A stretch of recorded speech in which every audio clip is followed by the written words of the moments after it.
Hello, everybody, and welcome to another episode of Elite Dangerous Horizons.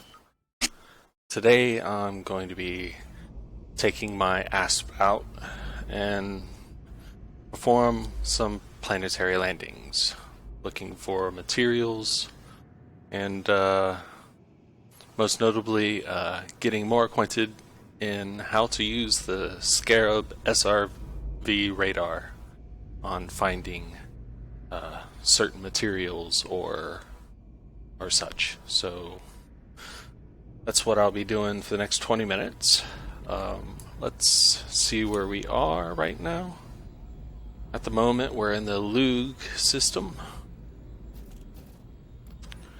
There are a few planets in the system that we can land on. If you're not familiar with planetary landings, this will be a good episode for you. There are, as you can see, noted with the blue ring, that means these planetary bodies or moons are landable. You can land on them. I'm not sure what the three lines on it means up top. That might mean that it holds a settlement. And a good way to check is you can go over here, click that, and you get a surface picture. And yep, right there, Blankensop Camp. There's a camp on that one. Whereas this one that doesn't have the three, let's see if that has any. No, nothing. So there are no colonies or camps on that. So that's good to know. Another thing you can use while in the system map here is when you click on one of the bodies that you can land on, going over to the second tab and scrolling all the way down. If it's been scanned, you can check and it'll tell you the percentage and what type of planet's materials. So if you're looking for a specific material or an upgrade or for a specific engineer upgrade, this will tell you if this planet has it or not. And each of them will. I don't know what types. This is a rocky ice world. It has tellurium 1.2, zirconium 1.8, 10.9. This one is also a rocky ice world. Are there any others that are not rocky ice worlds? Ice world composed of mainly water and ice. What does this have on it? Nobium, 0.9% chance of finding that. Yttrium, 0.8, that's a rare item as well, rare material. Germanium, 3.7, that's neat. Okay, so now the only thing to do is to choose the planet that we want to land on. What did this have? Technetium. That sounds neat. There's only 0.8% of chance of finding it on planet. With each find, that is, probably. Or maybe that's just 0.8% composition of the whole planet, which would make it even harder to find. Ruthenium 1.5. Now, what are these used for? Well, if you go over here and you check out your inventory, you can check out the materials that you have on hand, if you have any. And as you can see, I have some germanium. A lot of these things are from scanning other ships or from destroying other ships, and you pick them up as debris. But others, as in this iron, 69, manganese, these I found on planet in rocky outcrops or meteorites that have fallen onto the planet. Mercury, molybdenum, nickel, nobium, niobium, sorry. So, and what you would use those for is down here in synthesis. FSD injection, as you can see, the cost in material for that is vanadium, and germanium. And I currently have 3 vanadiums and 1 germanium. So I could actually do a basic FSD injection. And what that does is that boosts my frameshift drive, I think just for 1 jump, or possibly for the whole fuel load. I'm not sure which. Probably just for 1 jump, but it boosts the distance to up plus 25%, as you can see written in blue at the bottom right. And there's also, that's the basic, there's standard and premium injections that you can do, and as you can see, the bonuses just get higher and higher, as does the resource it requires. And it's not always the same. Like this one's vanadium and germanium, vanadium, germanium. It just adds cadmium and niobium. But with the premium, it's a totally different blend to get that plus 100% distance. So imagine you're in an asp and you did an FSD injection with premium. So you'd probably be able to get up to an 80 light year jump or even higher. That's pretty amazing. But there are other ones like small caliber munitions. I can, if I run out of small caliber, which is multi-cannon munitions, I can fill up with this instead of going and buying them from stations. And there's also, that's just a resupply, but on the standard, you get a bonus of plus 15% damage while using those munitions. Premium plus 30% damage. So it even helps in combat. High velocity munitions, that would be for railguns, and it would be the same there, plus 15% damage, plus 30% damage, with the basic just being a reloading of stock munitions. Large caliber would be for your cannons and fragmentation cannons, with the same bonuses for standard and premium. The AFM refill, that is to refill your automatic repair module,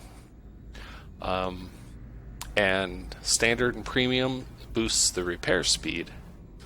So as you can see, getting these materials is really important, or at least very helpful.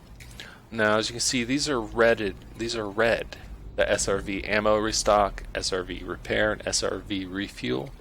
Those are red because I am not currently in my Scarab SRV. Once I get down to the planet and get into my SRV, these will no longer be red, but the rest will be. All the rest will be red, but these will be the normal color. As you can see, I definitely have enough to refuel the ammo on my SRV a couple times. I even have enough to give it plus 15% damage. I have not had the reason to do that. I haven't gotten into many planetary battles with my SRV, Scarab. And that takes technetium. Maybe I should go find some technetium. That's what I'll do. That's what we'll devote this planetary landing to, looking for technetium. Most likely I won't find it, but that's what our mission is going to be. SRV repairs.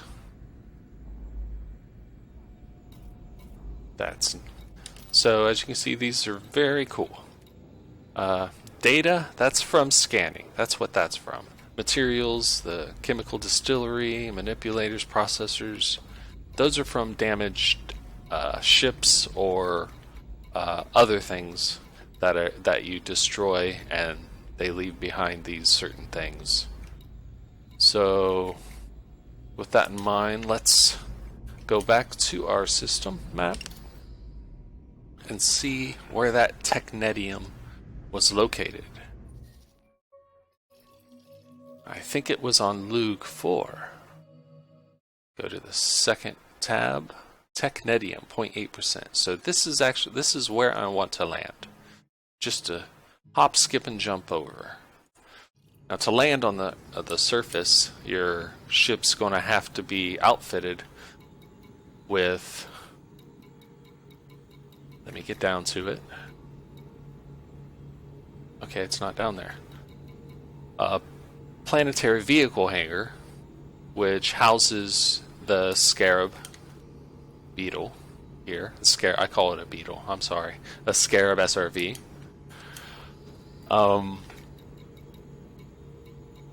And to get into the atmosphere of a planet, doesn't look like it's a module on this, but as a matter of fact, I think all ships now have the atmospheric planetary module. Let me get in here into the starport and into outfitting to show you what I'm talking about. And that would be the optional internal planetary approach suite. That's what I'm talking about. And there's only one, and once you get the purchase a ship, or even if you already had a ship, this should already be attached if you own Elite Dangerous Horizons. So there's only one type of that, and that's a 1I. There's no others, even though it shows 8 and lots. So it looks like in the future there will possibly be upgrades, or maybe it depends on the weight and size of your ship, such as this is the Asp Explorer. Maybe in a bigger ship, say the Anaconda, it's a 3I or a 5I planetary approach suite. Could be. Not sure. But you'll need this and the planetary vehicle hangar compartment and a Scarab vehicle bay with a vehicle inside it. And that's what you need to get down to the surface and to look around for materials. So now that we have our destination locked in, Lug 4, let's get out there and see if we can find some of this technetium.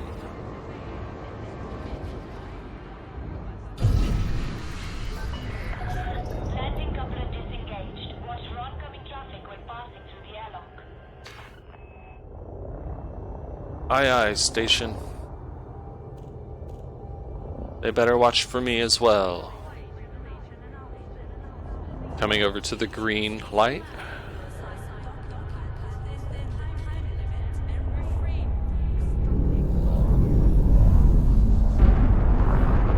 All right.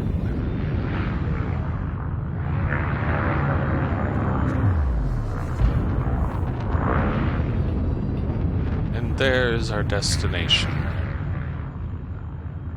Get further away from the station and planet, no longer mass locked.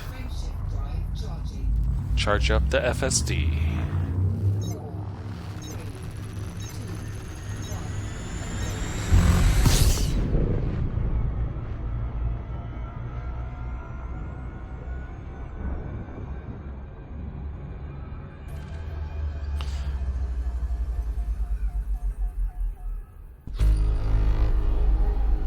I've scanned this system hundreds of times, or at least 100 times probably, but I like the sound of my D-scanner, my Discovery scanner. I like the honking of the horn, telling everybody I'm here.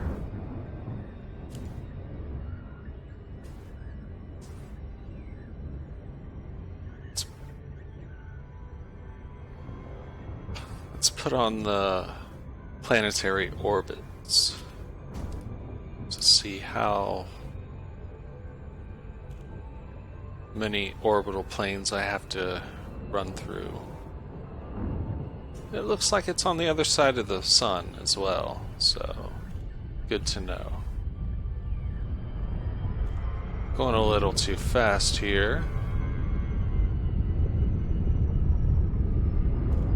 There's Luke's primary.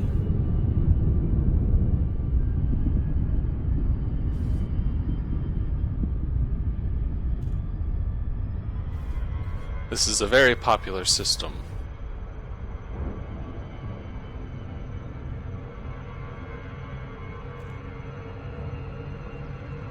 And I guess I'll spiral in to cut off some of that speed.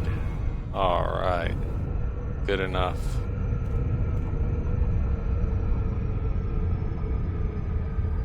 Now we are on the dark side.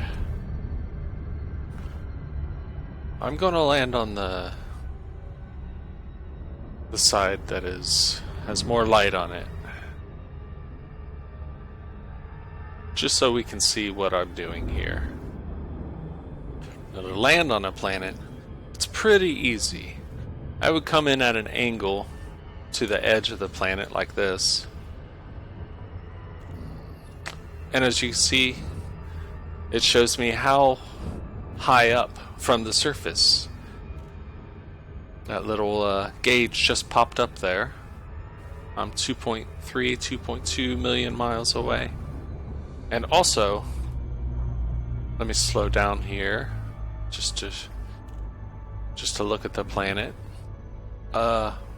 You'll find more content, materials, at areas where volcanism is strong, or past volcanism, like mountains and valleys, and anywhere where you would or could have been tectonic activity or lava flowing up to the surface. Looks pretty rough here, and it looks like we're far enough down to get into orbital flight. Yeah, it looks like there's a nice rocky surface here. I wouldn't call it volcanism. Maybe we can look for a mountainous region or something. Ooh, you see that right there? It looks like a scar on the planet. I think I'm gonna head to that.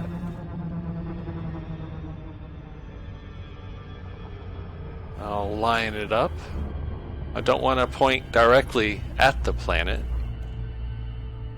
because I might run into it. I am currently going 13 kilometers a second. That's pretty fast coming in through the atmosphere. And we are already in the atmosphere. Or maybe we're not. I'm not sure. Actually, this planet does not look like it has an atmosphere. But let's get down. Once we hit that other bar, 150, 148 kilometers, once we get to the other bar, the DRP, I do not know what that stands for, but that is about the point where we will cut our super cruise and come down in a glide. And look at that beat up, scarred surface. That looks like a good place to find some materials.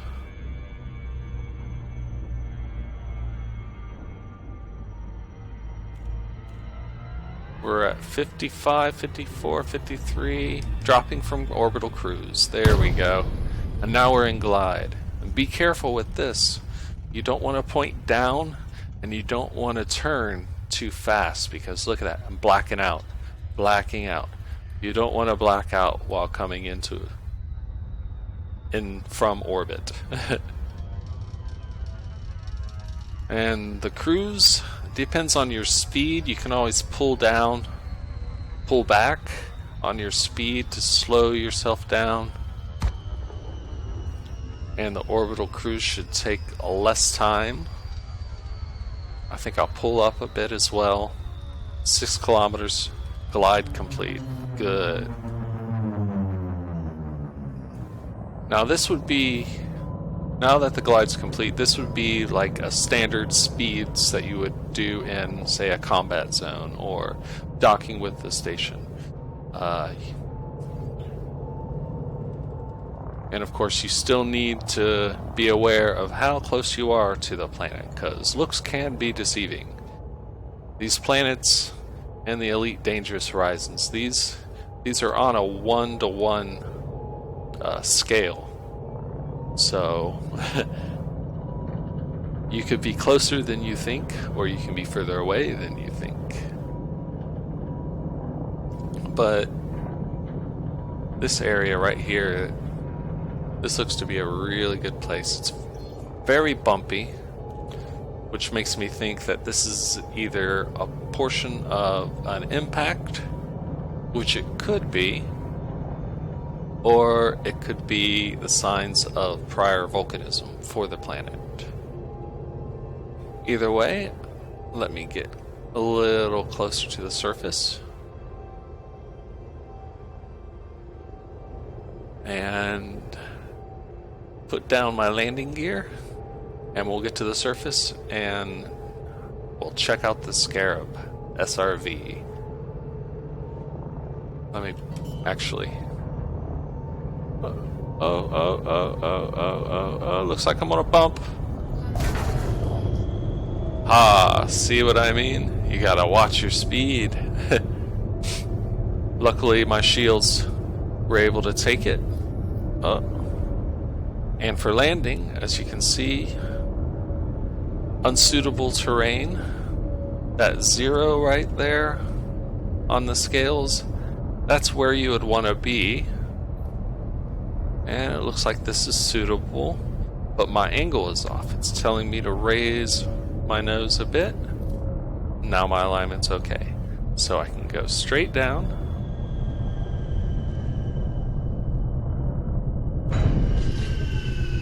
And I landed.